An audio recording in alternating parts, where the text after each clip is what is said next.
Heath Milner is a singer-songwriter from Mackay in North Queensland who is back in the spotlight with his brand spanking new single, Rollin', which was released last Friday, so a couple of days. It's a couple of days old from the market point of view. So, yeah, it's, you've heard it first here on the Country Club, so good luck with that one. Anyway, I'm sure that this track is destined to become another huge hit for him, and it's the one I just played a few seconds ago. Of course, I wasted no time in adding it to the Country Club playlist so I can give it some regular airplay.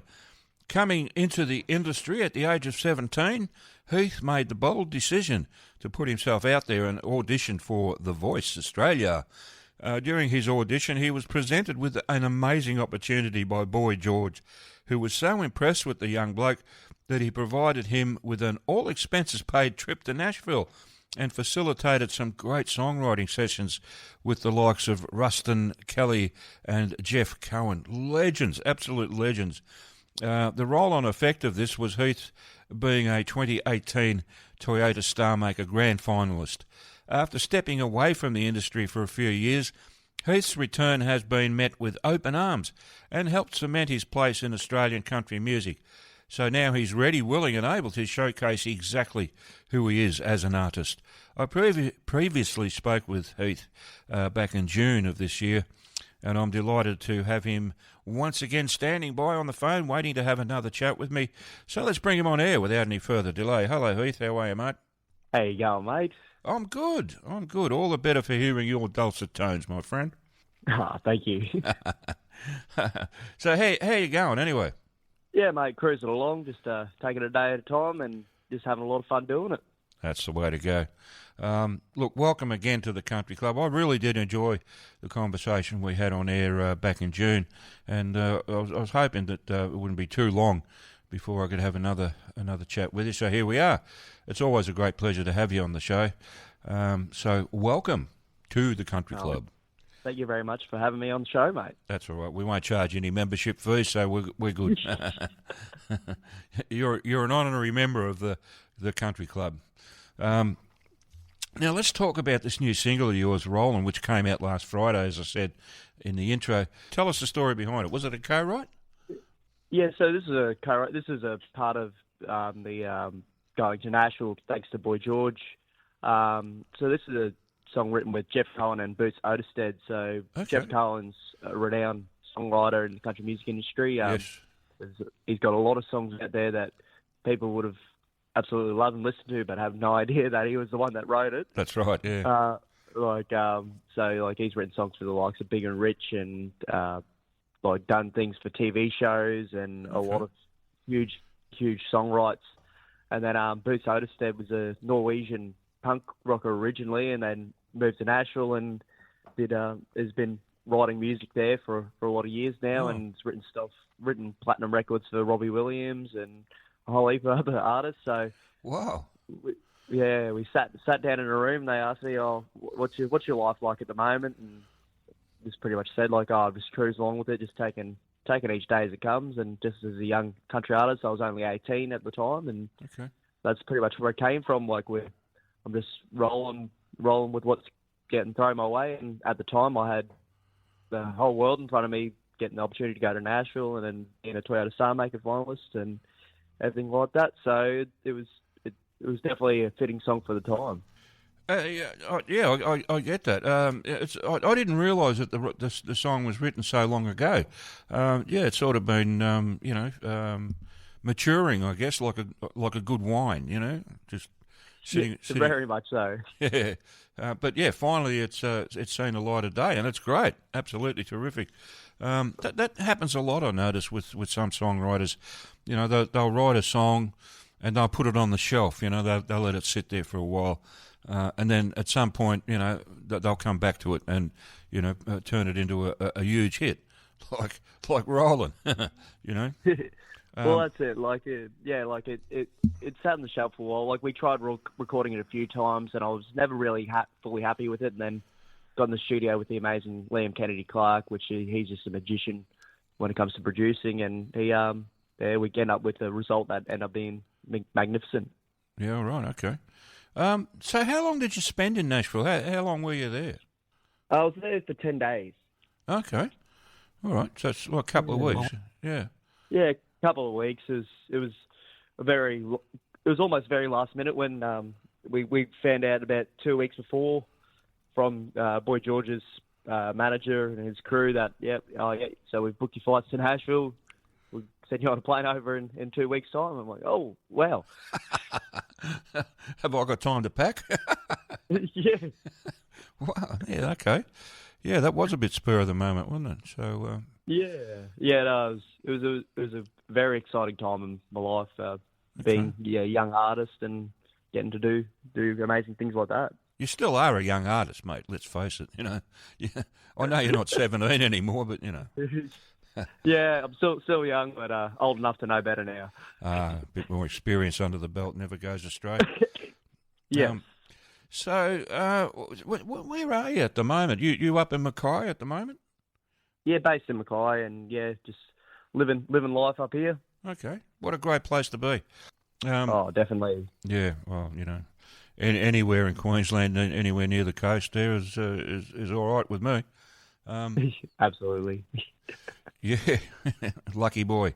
Let's keep going with this because I'm really intrigued by your experience in Nashville, even though it was like 10 days as opposed to 6 months. You know what I mean? But it must have been an amazing experience for you at that age, especially, you know, to be working with people like Jeff Cohen and Rustin Kelly and the other people you've mentioned. I mean, these people are legends in the country music field. It must have been amazing to be able to work with those guys. And how much did you learn from them? Oh, it was incredible. Like it was quite nerve-wracking for myself at the time to be working with these people that are relatively probably some of the best songwriters in Nashville for BMG, and I learned heaps. Like it really changed my perspective on the whole songwriting side of things. Like it was, we do it a little bit different in Australia to what they do over there. They're very direct, and they're very if they don't like something, they're very pushy, or not pushy in a sense. They'll be direct. Nah, I don't really think we should go that direction. And they work a lot harder to try and make sure the song is perfect. Okay. And it kind of changed my perspective at that age on how to approach a songwrite, and it's made me be a better songwriter from working with those guys. Yeah, sure. Oh, as it would, you would expect so. Because talent like that's got to rub off to some extent. Definitely. Yeah. All right. So tell us, where can people buy your music? So you can find all my music on all your favorite streaming platforms and on great radio stations like yourselves. Right. And you could also find all the access to all my medias on social media with Instagram and Facebook, and that's usually the best way to keep the update where I'm at and what I'm doing. Okay. Now, I don't think you've actually got a website, like a dedicated website for yourself. You sort of use the social media platforms. Is that right? Yeah, at this stage, I'm in the stages of building up a website to try and start promoting merchandise and start building a bit more of the business side of it. But at this stage, a lot of it's just run through Instagram and Facebook. Okay. Well, that's good enough. I mean, that's that'll get you there. I reckon Facebook is amazing. Instagram and all the others, they're all great too. But I just on the side there, I've been hearing some really disturbing. Reading some really disturbing news about Spotify. People are sort of getting away from it because the CEO of Spotify has invested in military technology, and people really don't like it that much. So they're getting off Spotify, and using other platforms. I don't know. Have you heard that? No, I can't say I've heard much of that. I think people should just use the platform for what it's used for. The political side of it's not really relevant. If you like music and you like listening to it, just just use what you got to do to help the artists and Yeah. support them. Exactly. Exactly. I mean, well, there's also an issue about the royalties. You know, people aren't getting a lot. You know, there's Nah. one Australian artist said that, you know, he brought an album out. He put an album up on Spotify in 2019. He's made $200 in that time. Yeah, like that's unfortunately the thing. Like, we don't release music to make money off it. We Yeah. release it to express ourselves as artists, and like, it's nice to make some money back off the song itself, but realistically, it's just building the fan base. And the best way to support an artist is go to their shows and Yeah. make sure that you're supporting them in the ways where buy their t-shirts, buy their merchandise, and that's what really helps. And just follow them on Instagram and Facebook definitely helps too, because it just gets us those bigger shows, and that's where we end up making our money. Yeah. Well, that's the way it is at the moment. But on that topic, what's the situation? Have you got an upcoming album? Are you working on an album or anything like that at the moment? Not an album per se at the moment. Working on more singles, just trying to build up the catalogue of songs, and then hopefully look at doing, probably next year I might look at doing an album. It's obviously a costly exercise, so just got to take the time and make sure I'm going to do it right, and make sure it's going to be something that I'm proud to put into the world. That's right. You got to make sure. You know, there's no good being half-hearted about it. You know, just saying, "Oh, yeah, that's good enough," and then, you know, throwing it out in the market, and, you know, and then you listen to it like 6 months later, and you go, "Oh, gee, I wish I hadn't have put that out." You know. But I doubt that's going to be the case with you. I think that the stuff you put out, you know, you're fairly choosy about the quality of it. So, and that's a good thing, and that's why I play, you know, your songs, because they're good and they're well produced. So, Really appreciate that, mate. That counts for a lot. On that note, how much are you involved with the actual production of your music? You know, like recording and you know, putting it out there, and you know, the mixing of it and all that sort of stuff. You involved in that? Yeah. So when I go sit down and record with Liam, we'll sit in the studio. We'll listen to the demo we put down for it, and we'll go back and forth to what we feel like we hear in the song and what it needs. And sometimes Liam will come forward with something. They will go, "Oh, that's actually an awesome idea. We'll do that." And it's like with Roland, it was originally, I was planning on putting a fiddle part in there, but Liam wanted to put forward a harmonica in it, and got Laurie Minson to put a track down on it, and it just made the song completely different, and I absolutely loved it. So it's good. Liam's great to work with for himself, because we've known each other for a lot of years now, and he pretty much, before I even say what I want to say, he's already saying exactly what I want to hear with songs. So it works out really great. Yeah. That's a good way to work. Yeah, you know, it means you're on the same page, and that counts for a lot. It definitely does, especially in the production side of things, because it's like to record songs, like we usually have about a 3-day to 4-day window to get these songs started, and he'll work on them from there. So if we work together well, it makes it a lot easier for the next process of getting everything down and getting the songs finished. Okay, yeah. All right. So what's been your most memorable experience so far as a performer, or as a musician, I guess? That's a tough question. I've been pretty lucky to have a lot of great experiences. Honestly, pick one.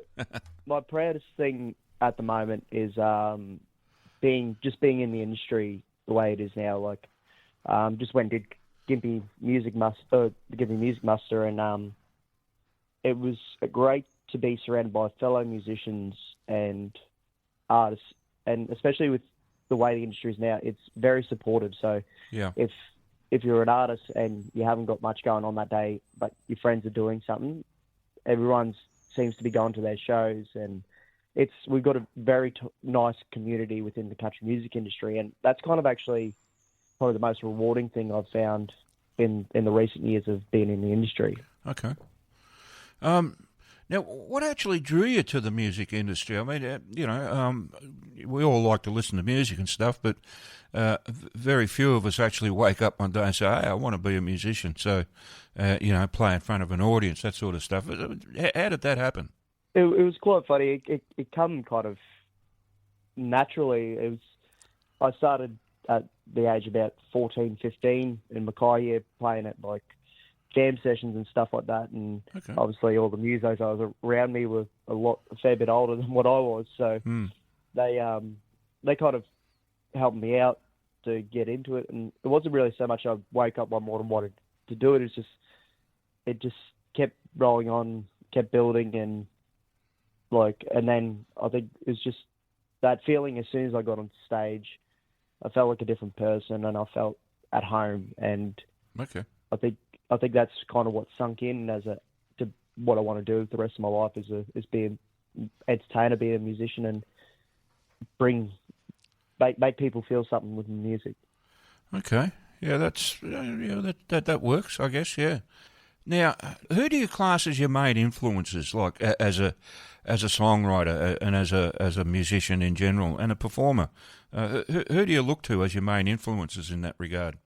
A lot of the 90s country style artists like your Garth Brooks. In terms of songwriting stuff, I'm a huge Mel Haggard fan, and old school style country music. Right.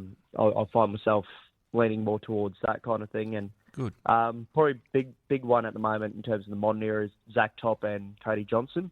Raw country music, fiddle, just great pedal steel lines, just everything that makes a country song Yep. being put out there. So that's kind of where I'm at the moment, is I'm just trying to produce some real country music. Yeah, I'm a bit old school myself, and I'm hearing what you're saying, and I like it.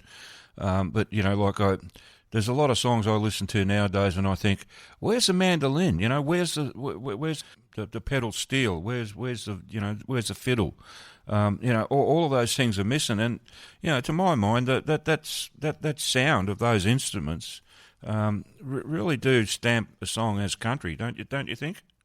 I definitely agree there. Also, I definitely think the songs themselves, in terms of lyrically, makes it a big part of what is country music too. Okay. So country music is, for me, it tells a story. It might not be a long-winded story, but it tells you something, and it makes you feel something, and that's what the beauty of country music is for me. Yeah, I agree.